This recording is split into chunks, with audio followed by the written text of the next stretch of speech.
As winter fell in 1202, the Venetian conquest of Zara was complete. Pope Innocent III threatened to excommunicate the whole of the Crusade for this fratricidal attack. But Boniface de Montferrat, who had returned from Rome just in time to witness the victory, had already provided a reason for him to stay his hand. During his visit, de Montferrat had a discussion with his cousin, Philip of Swabia.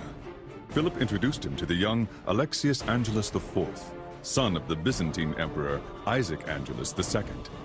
Alexius IV told of a power struggle in his homeland of Constantinople.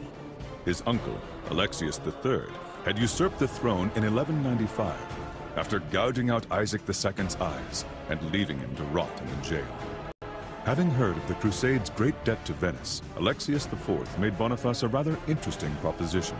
He would pay the Venetians, provided that the Crusaders help him reclaim the Byzantine throne and free his imprisoned father.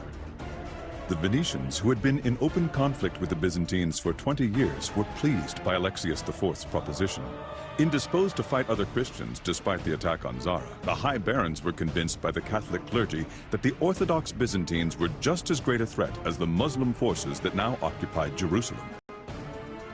Truth be told, the crusading army had become little more than a legion of mercenaries, ready to sell itself to the highest bidder.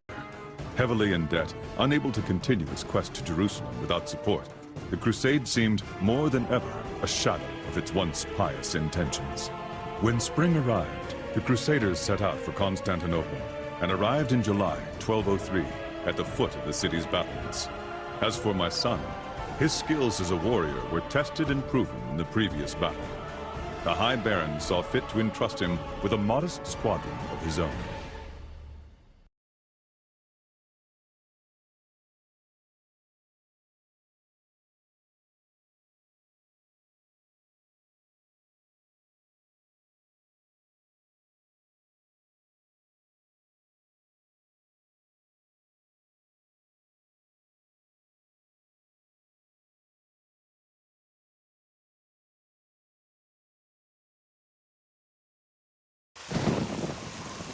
I have the strangest sense of déjà vu, Dance.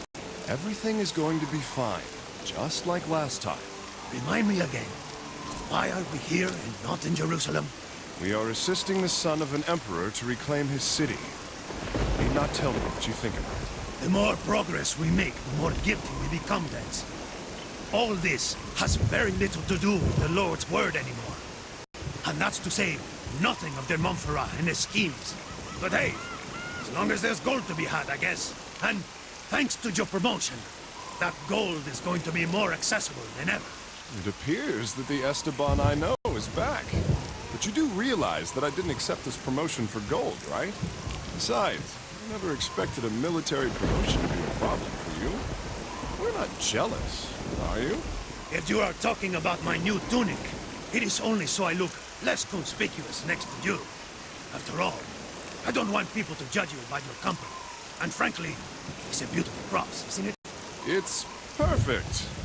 It's about as righteous as you are. I'd like to see you draw a better cross with a brush soaked in pig's blood.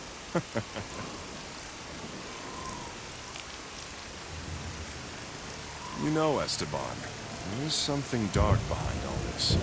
I want to unmask it. We'll see this through to the end. I am your shadow, Templar Rebel. A shadow that owes you his life.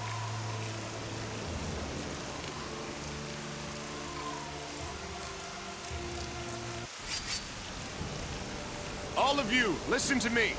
For those who don't know me, I am the Templar, Dens de Vale. I was given command of this detachment on the orders of the High Baron, Lord Boniface de Montferrat. You will obey my voice as though it were his. Yes, Templar de Vale! That was easy, wasn't it? Our mission is as follows. When the frontal assault begins, we will bypass the Great Wall. Our objective is to destroy their trebuchets and to push through to the rendezvous point, around the Golden Gate. We'll split into two groups. The first, led by Esteban, my right-hand man, will climb the battlement. And the other will stay with me on the bottom of the wall. Understood?